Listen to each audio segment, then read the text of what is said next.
नमस्कार, आपको बता दें कि 14वें जागरण फिल्म फेस्टिवल में अभिनेता बॉबी देओल ने दर्शकों को अपने परिवार, सिनेमा से, अपने रिश्ते और अपने पिता दिग्गज अभिनेता धर्मेंद्र की विरासत से जुड़ी भावनात्मक यादों से रूबरू कराया। इस अवसर पर उन्होंने कहा कि मैंने 5 से 6 साल की उम्र में अपने करियर की शुरुआत अपने पापा के बचपन का किरदार निभाकर की थी और फिर मेरे पापा की आखिरी फिल्म 21 में उनकी आवाज मैंने डब की। मेरे लिए ये बहुत ही खास अनुभव है। अपने पिता के बारे में बात करते हुए बॉबी भावुक भी हो गए। दुनिया के सबसे बड़े ट्रैवलिंग फिल्म फेस्टिवल में हुई इस खुली और भावनात्मक बातचीत ने दर्शकों को बॉबी देओल के स्टारडम से परे उनके निजी जीवन की झलक दिखाई। इस सत्र ने यह भी रेखांकित किया कि परिवार, विरासत और सिनेमा ने उनके व्यक्तित्व और उनके सफर को किस तरह आकार दिया है। आज आप फेस्टिवल में आए, बहुत कमाल लग रहा है यार। ये तो बेस्ट तो सेशंस होते हैं जहाँ हम बातचीत करते हैं, ऑडियंस भी है। सबसे बेस्ट पार्ट है यंग लोग हर जगह दिख रहे हैं, फिल्म देखने में भी और सेशंस में। अपने सेशन में आए तो किस टाइप का सेशन था? क्या मेरा सेशन था ऑन फिल्म में इवेंचुअली सारी विधाएं उसमें थिएटर कितना जिंदा रह सकता है। सर, क्या लग रहा है आजकल की जो फिल्में बन रही है वो एआई बेसिस पे जो बन रही है, और जो पहले शूटिंग होती थी वो ज़्यादा मुश्किल होती है या अभी जो एआई बेसिस पे जो काम हो रहा है वो ज़्यादा? अब नयापन है, लेकिन एआई लोगों को लग रहा है कि आसानी होगी। एआई से बनी हुई फिल्में लोग देखेंगे क्या, ये देखना बहुत जरूरी है। तो क्या लग रहा है कि अब अधिकतर फिल्म क्या एआई बेसिस पे ही बनने लगेंगे या पुराना रूल रेगुलेशन लागू रहेगा? नहीं, इमोशंस तो पुराने ही रहेंगे। आप नई नई कहानियां बता सकते हो। जो हम पुराणों में कहते जो बना नहीं पाते या महंगी थी, अब वो सस्ती हो सकती।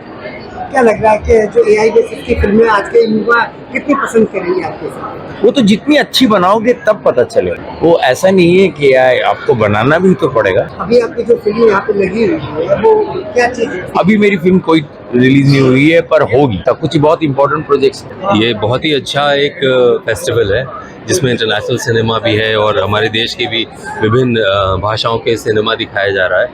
ये इस तरह के प्लेटफॉर्म्स जो न्यू कमर्स एक्टर्स हैं या स्टूडेंट्स हैं या आम दर्शक हैं, उन्हें एक ही जगह पर इतनी अच्छे सिनेमा को देखने का मौका कम मिलता है। और दिल्ली के दर्शकों के लिए एक बहुत बड़ी खुशखबरी है और एक बहुत बड़ा मौका है कि उन्हें एक ही प्लेटफॉर्म में ये सारी फिल्में देखने को मिल रही हैं। और दैनिक जागरण बधाई का पात्र है।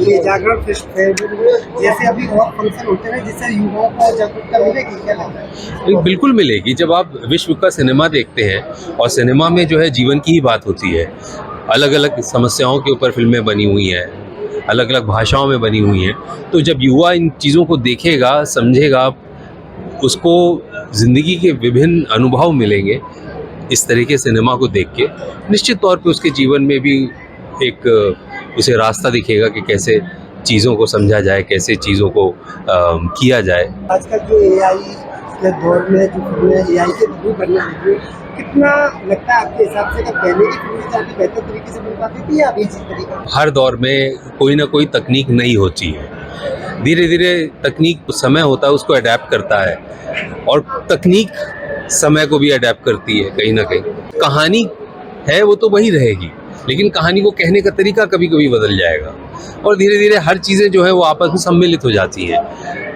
एनिमेशन है कि एआई है, ये सब एक टेक्नोलॉजी है। कहीं तो कहानी ही जा रही है ना उन टेक्नोलॉजीज़ की तरफ से भी, तो उसका एक अलग मज़ा है। और जो जीवंत एक अनुभव है जिसमें रंगमंच भी आ जाता है, सिनेमा भी आ जाता है, जो एआई से भिन्न है, उसका एक अलग अनुभव है देखने का, एंजॉय करने का। क्या लग रहा है युवा इससे कितने प्रभावित हुए जो अभी नई टेक्नोलॉजी आई है? ये नई टेक्नोलॉजी है, इसको सीखना बहुत ज़रूरी है, इसको अच्छी तरीके से समझना बहुत ज़रूरी है और इसका प्रयोग करना ज़रूरी है। मेरे ख्याल से रिसर्च में और प्री प्रोडक्शन वगैरह में काफ़ी ज़्यादा इसका योगदान रहेगा।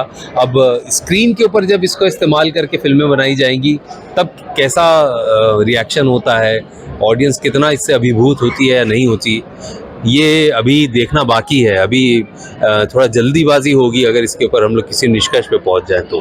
आज की तारीख में ये टीवी पे आती है तो युवा और बच्चे सब मिलकर देखते हैं। क्या ये इस तरीके की कोई फिल्में बनेगी जो कि टेक्नोलॉजी और पुरानी चीज़ों को सबको जोड़ के बनाई जाए तो कितना बेहतर हो जाए? बहुत ज़रूरी है कि तरह तरह के एक्सपेरिमेंट्स हो, प्रयोग हो, तभी तो चीज़ें और विकसित होंगी और बड़ी बनेंगी और तरह तरह की चीज़ें आएंगी सामने विकल्प के रूप में। तो ये भी एक तरीके का विकल्प होगा, मेरा ख्याल है, एआई के माध्यम से जब चीज़ें बन रही हैं जो आगे चल के बनेंगी।